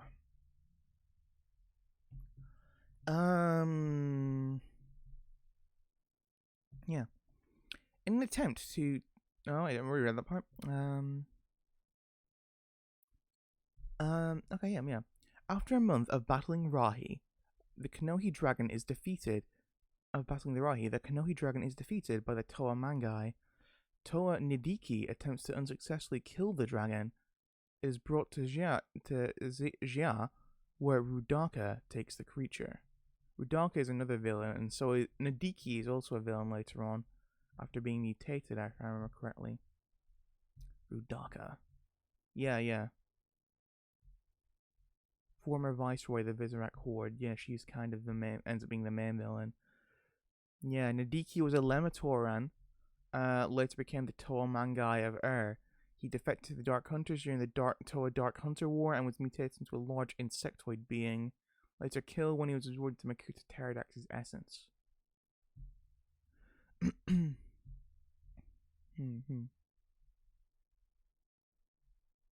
Between 4,000 and 3,500 years ago, Pterodax's Toa Haga team is formed. Oh no. Between 4,000 and 3,000 years ago, the Shadow One repeatedly attempts, unsuccessfully, to either take control of the city or establish a Dark Hunter base. The Skadi Dark Hunter Thok attempts unsuccessfully to kidnap Turagaduma. Man, they're really desperate for Metro Nui, aren't they? Between 4,000 and 1,300 years ago, Norik and Iruni face Frostalot and defeat them with a cyclone of molten lava. Makuta ordered the creation of a Folrock army by the Ninra Ghost to imitate Borok swarms for the Makuta's army. Realizing why the Makuta want the Folrock, the Ninra Ghost sabotage the machines and are executed by the Brotherhood. Oh dear. The Folrock go on a rampage. Wait, what's a Folrock, by the way? The Folrock go on a rampage and are stopped by Pterodax's Toa Haga. The Toa Haga encounter and overcome a Hoto bug invasion. There's just a lot of stuff here being named, which I'm not even sure of. Folrock is not an official name. They were artificial Borok that were created in the Brotherhood of Makuta's order. I see. So Folrock's more of a fun name than fake Borok. Folrock.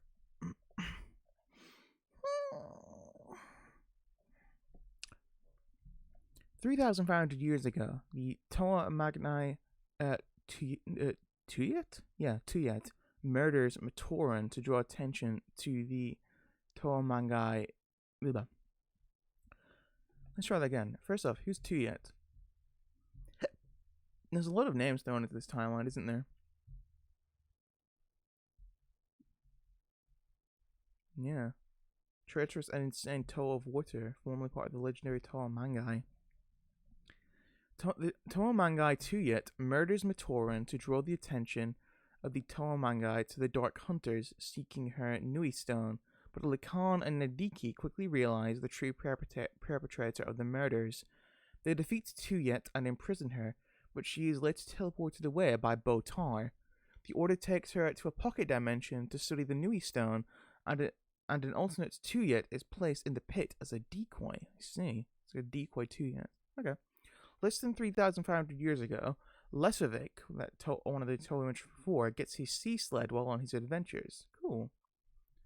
3,000 years ago, after Thok's failed attempt to abduct Turagaduma, the Shadow One, in a rare move, orders the Dark Hunters to mobilize as an army and descend upon Metro Nui. The Toa Dark Hunter War begins, and the Matoran are forced underground, as the Toa Mangai and Duma are held under siege in the Colosseum. As things grow dire, Naho slips past their lines and swims to a nearby island where she begs for help. As a result, almost 100 Toa descend on the city. That sounds amazing. Tyrant, who frequently tries to undermine the Shadowed One, is betrayed by the Dark Hunters to the Toa. Whoa. Tyrant is lost beneath the Silver Sea, but not before vowing revenge on the Shadowed One. In one of the last battles of the war, Li Kang clashes with the Dark Hunter Vengeance, who is defeated and trapped by the Toa of Fire. Yeah, if I remember correctly, Toa can't kill. They're not allowed to kill. Years afterward, the Dark Hunter frees himself and vows revenge on Lee Khan. So who's Vengeance? That's probably like a fan creation. A lot of characters were like designed by fans but made canon. Yeah, he looks like a fan one. Uh, hmm.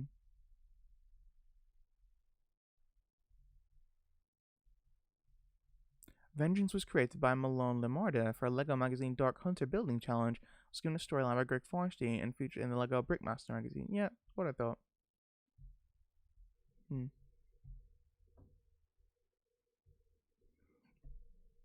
Yeah, he vows revenge on Likan, essentially, vengeance. Anyway, 6 months after the beginning of the war, Toa Mangai Nadiki and Lariska meet.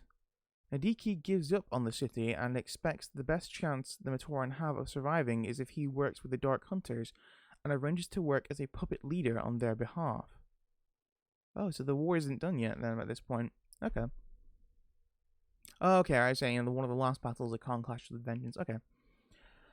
Unfortunately, Likan and Hakan are both eavesdropping on the exchange. Hakan offers the Makoki stone to Likan in exchange for their freedom.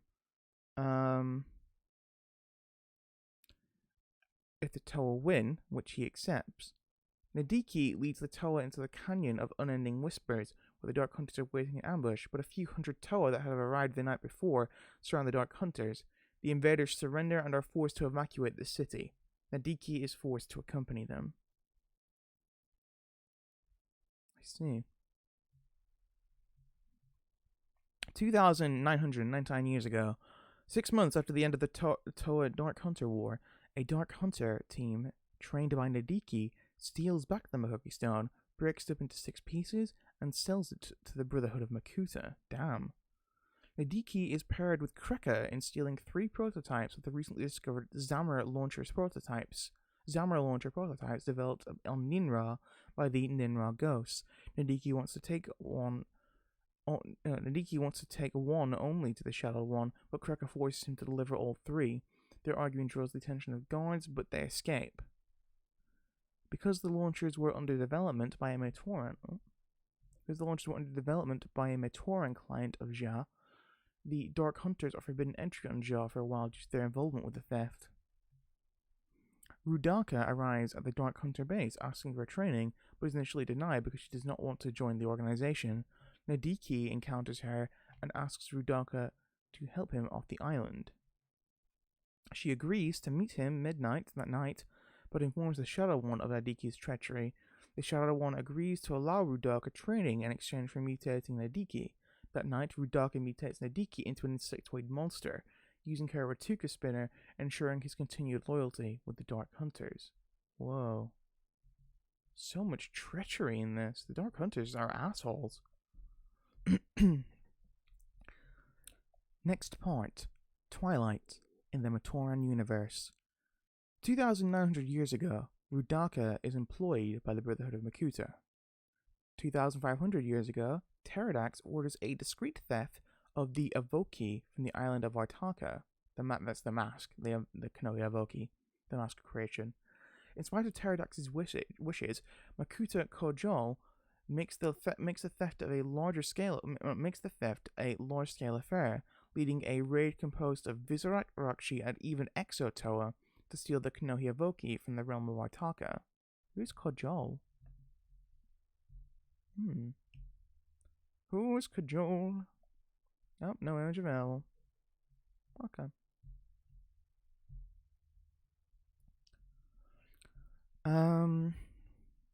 Yeah. Large scale raid though. Despite the fact that Kojol disobeyed Pterodax, Pterodax lords him, and the Brotherhood explains it publicly by claiming Artaka was simply not secure enough to protect such an important artifact. Wait, so did they do it? Wait, I'm confused. I'll read that again. I think my eyes are getting a bit cross-eyed from staring so much at the screen. I think at the end of this page, we'll call it. Because, this is... I've not been on long, but this is kind of exhausting to read all of. Pterodax orders a discreet theft of the Avoki from the island of Artaka. In spite of Pterodactyl's wishes, Makuta Kajal makes the theft a large-scale affair, leading a raid composed of Vizarak, Rakshi, and even Exotoa to steal the Konohiyavoki from the realm of Artaka. Despite the fact that Kajal disobeyed Pterodax lauds him, and the Brotherhood explains it publicly by claiming Artaka was simply not secure enough to protect such an important artifact. Oh, okay. So it's like that's their PR. The Brotherhood of Makuta appoints Seeker and others to guard the Avoki in the Destral Fortress. At Artaka's request, the Order of Matanui hunts down and kills all who know Artaka's location, including Makuta Kajal, also destroying any records of the island's location. Whoa. Damn, Artaka. Order of Matanui ain't messing around. 2,000 years ago, after 1,500 years of interrogation, Toa Tuyet persuades one of her guards to fake her death. Using technology from the pocket dimension in which she was imprisoned, Tuyet embarks on an interdimensional voyage that spans the next 2,000 years. Wow. 1,300 years ago, the Toa Haga assigned to Makuta Pterodax learned of the Brotherhood of Makuta's theft of the Konohiyavoki. This is followed by discoveries that Matoran slaves produced their masks, that the Brotherhood was allied with the Dark Hunters, and that the peaceful Exotoa had been corrupted to serve as sentries for the Brotherhood fortresses. Furthermore, they learned that Rudaka and Sidorak, known servants of the Brotherhood, are commanding Visorak spiders, a species that had appeared years before. Finally, they learned that the Dark Hunters, Visorak and Exotoa, have been assembled in their full might to strike at other lands. Whoa. Iruni, having already grown fed up with the fact that they spend too much time on huge menaces and not ever-present dangers or issues that really matter to the Tauran, announces his intention to quit, warning Norik that he will do so after the Destral raid. Iruni was a green one, if I remember correctly. He was a toe of wind. Yeah, he was. Toe of air, previous sent to the Makuta Pterodax. Okay, yeah. So they all find out they're being played. All 6 Toahaga launch a raid on the Destral Fortress and swiftly receive the Avoki and Makoki stones from the fortress vaults. As the Toahaga are escaping, Norik underestimates Makuta, which results in the team being separated in the conflict. Gaki, Balmonga, Pox, and Colas are each ambushed and abducted by Rudaka, striking each in quick succession from the shadows. By this point, Iruni and Norik have been separated from the others. After overcoming all Dark Hunters and Exotoa sent against them, Iruni and Norik alone battle and defeat Makuta by using their knowledge of the Destral Fortress. At last, they are able to escape with the Avoki and Makoki stones. The 4 captured Toahaga are mutated by Rudaka into Rahaga, the term being a pun on the words Haga and Rakshi, which they've been made to look like. They're transformed to a separate fortress, transferred to a separate fortress held by Vizarak. The Rahaga served as kind of like small little figures to go along with the Toa Hordika line. They were kind of like their version of Turaga. Yeah, they're just small little builds there. Yeah. Oh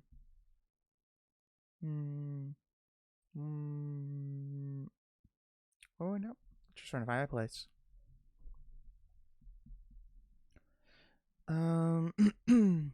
Norik and Iruni are on their own for roughly half a day, during which Iruni comes on the brink of quitting. However, he ultimately postpones his resignation until after the others are safe. Norik and Iruni track their teammates down to the Vizarak fortress, where their teammates are held prisoner. Norik distracts the Vizarak guards and leads them into a trap where they are crushed by a stone slab. After evading Dark Hunters and Vizarak guarding the outpost, Norik and Iruni find the remaining 4, who have been mutated into bizarre, shrunken creatures resembling Taraga with Rakshi heads. Norik and Iruni free them, but as they are escaping, Rudaka mutates them into Rahaga form as well. Rudaka calls off Vizarak pursuit, believing the Rahaga have been subjected to a living death as outcasts and ignorant of the fact that they stole the Rudaka calls off Vizarak pursuit, believing that the Rahaga have been subjected to a living death as outcasts and ignorant of the fact that they stole the Avoki and Makoki stones. The Rahaga escaped the fortress to safety. Damn, it was her own ignorance which ended up saving them in the end. Recognizing that the corruption of the Brotherhood has been exposed, Pterodax strikes at Matanui, successfully infecting him with the virus. The Brotherhood of Makuta orders the Dark Hunter guards responsible for the Avoki's protection to be executed. The Shadow One resists and calls off the execution. Fearing a similar revolt by the other Toahaga teams, the Brotherhood eliminates some of them, giving at least a few of them over to Chirops for use in developing Rahi, while others manage to survive. Some Toahaga become corrupt, serving in the Brotherhood's army, although they no longer serve the Brotherhood by the time of its Cardinui invasion. Cardinui is another island, by the way. For his failure in defending the Mask of Light, Seeker is cast out of the Brotherhood. He joins the Dark Hunters with the intention of hunting down the Rahaga and taking revenge on them. To ensure his continuing service, the Shadow Ones prevent him from learning the location of the Rahaga. Oh. So they'll basically trap him in a catch-24 where they'll never reveal they'll make sure he never finds the Rahaga, and so he's always going to work for them because he's going to work for them to find the Rahaga. Sidorak claims credit for the idea behind Toahaga's mutation. As a result, he is named King of Visorak Horde, with Udaka as his viceroy. Under their command, the Visorak launch a major offensive on inhabited islands, starting in the south and working their way north. They start by eliminating the population of Kitongu's homeland, Kitongu being a Rahi with, really big knowledge of medicine and stuff. Super intelligent beings originally, I guess, but yeah, Sidorak stole the credit. The Rahaga are horrified at their new forms, but Kaulus reminds them of their duty, and Nork gives them new purpose to find the mythical Kitongu who can reverse the effects of Hordika venom. Over the following centuries, they traveled to lands ruined by the Visorak, saving and studying Rahi, seeking Kitongu, and antagonizing the Visorak hordes.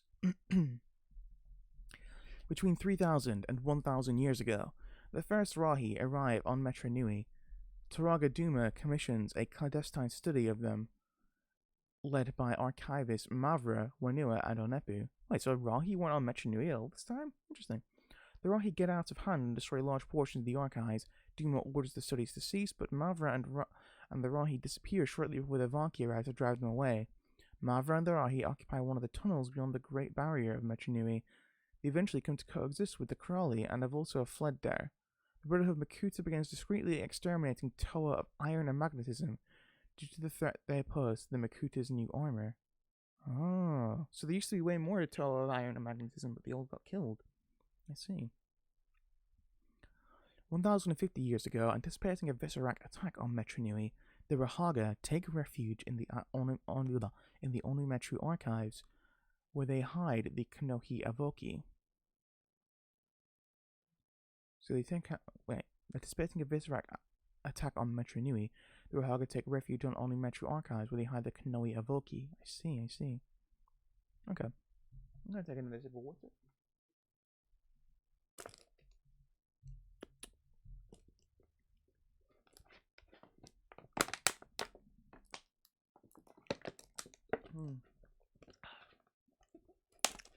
I'm doing almost 2 hours of this, really? Interesting. Anyway.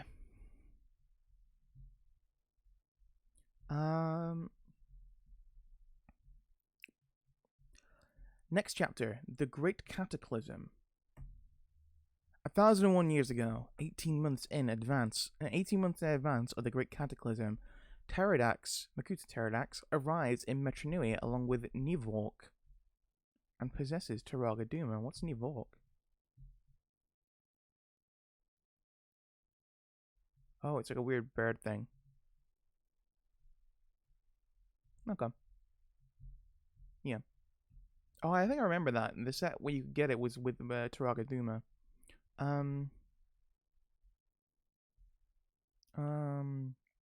Yeah. Pterodax arrives in Metronui along with Nivolk and poses as Taraga Duma.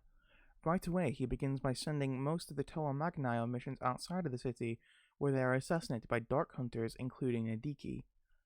Additionally, Pterodax places the Morbizak plant in the Great Morbizak. I remember that. Yeah, the Morbizak plant in the Great Furnace, from where it spreads its vines across the city, wreaking havoc on Metronui and abducting numerous Matoran to drive the rest inward to the center of the city.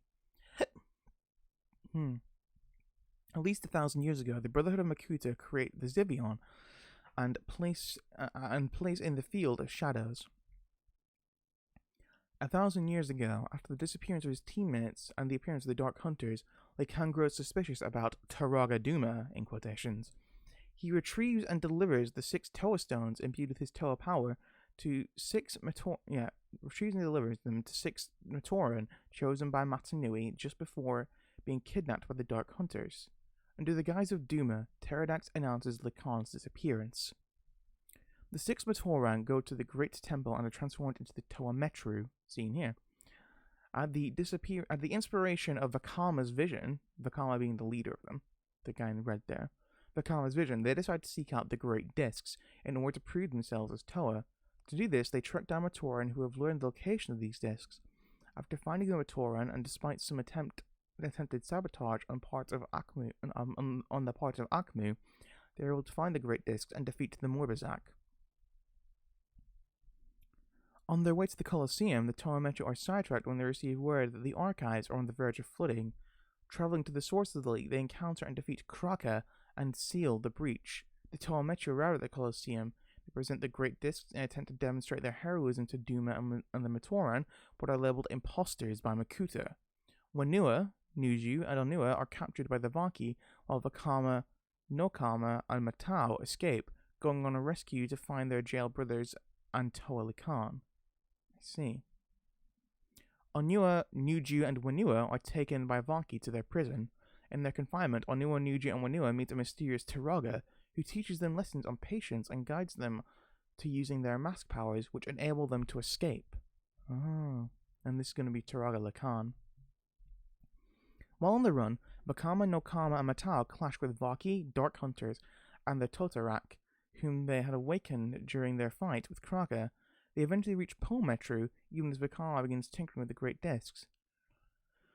The Toa ally with the Kikanala, which are kind of like weird, I guess like rhino kangaroos almost, Kikanala to defeat the Vaki and Dark Hunters guarding the Canyon of Unending Whispers, and eventually arrive at the prison of the Dark Hunters. The 6 Toa reunite in the tunnels and realize that the Taraga is actually Khan. Vakama is told by Khan that they must save the Matoran, not him. They find Taraga Duma locked in a stasis pod, but are chased by Vaki and Lorak back to the surface. Who's Lorak? And Lorak back to the surface before they can recover him. Should I know who Lorak is? It's a winged Rahi. Oh, okay. Interesting. Are we almost done here? Because my voice is dead. Let's finish this point. And then I think we'll call it.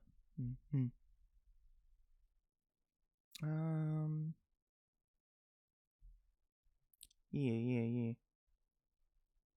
The disguised Pterodax tells all Matoran to report to the Colosseum, where they are subdued by Vaki and put to sleep in stasis pods. The Toa arrive at the Colosseum but are too late. The false Duma reveals his true identity as Makuta Pterodax to the Toa. While Makuta is busy activating the Colosseum, the Toa resolve to take 6 Matoran pods with them, allowing to return for the rest. Makuta absorbs the power of the Colosseum, as well as absorbing Nadiki, Kraka, and Nivok into his essence to regain his strength.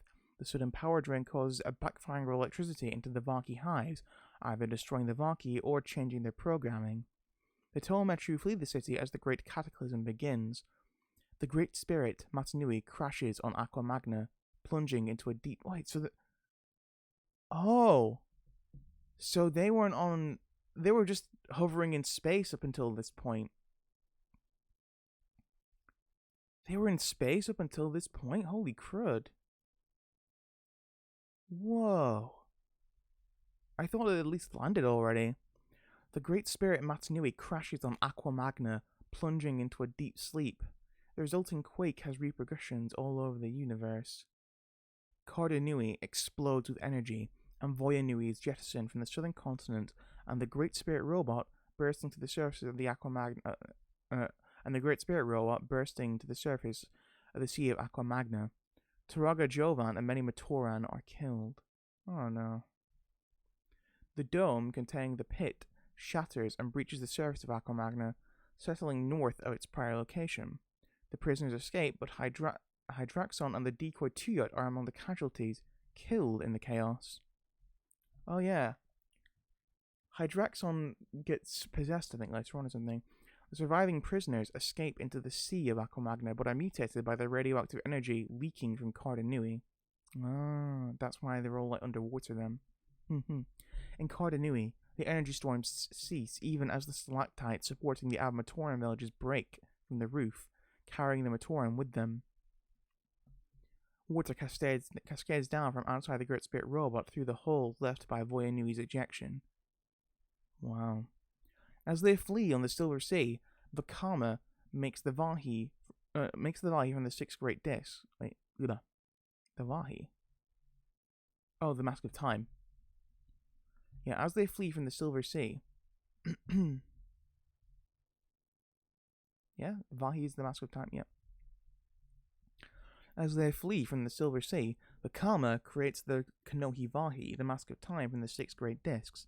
The realization of the mass power brings another vision on him, and he sees a hole in the Great Barrier through which the Toa must sail. The Toa Metru face off against Makuta on the Great Barrier, and although the Vahi is lost beneath the sea, Makuta is sealed in protodermis when the Toa combine their powers. The Toa Metru travel through the tunnels of the Great Barrier. After a near disastrous running with Mavra, the first Rahi, the Krahi, and some Vaki, the team finds their way on the surface of Aquamagna and discovers an island that they name Masanui. I think that's a good point to leave it on, because that's the end of the Toa Metru storyline. I'd say that's a good point to leave it. Yeah. I'm okay leaving it there. So, this has been a weird stream. I know probably no one's watching, but I'm okay with that. This has more been for me than anything else. And I'm okay with that, honestly. This is like a weird idea for a stream, which isn't going to be everyone's cup of tea in the slightest. Probably no one's cup of tea. But I'm glad I did it. Maybe I'll like do the rest some other time. My throat is killing me right now. Dead. My voice is dead. I am going to make myself a big curry, because I am starving. But yeah. That's going to be everything. Thank you for watching, I guess. I shall be back later in the week doing something. I'll try and get Vagrant Story working up again, actually, because for some reason Vagrant Story hasn't been working recently. I don't know why. But yeah, it's going to be either Vagrant Story or Koromon. Yeah, that's going to be everything. Thank you for watching, and I shall see you again.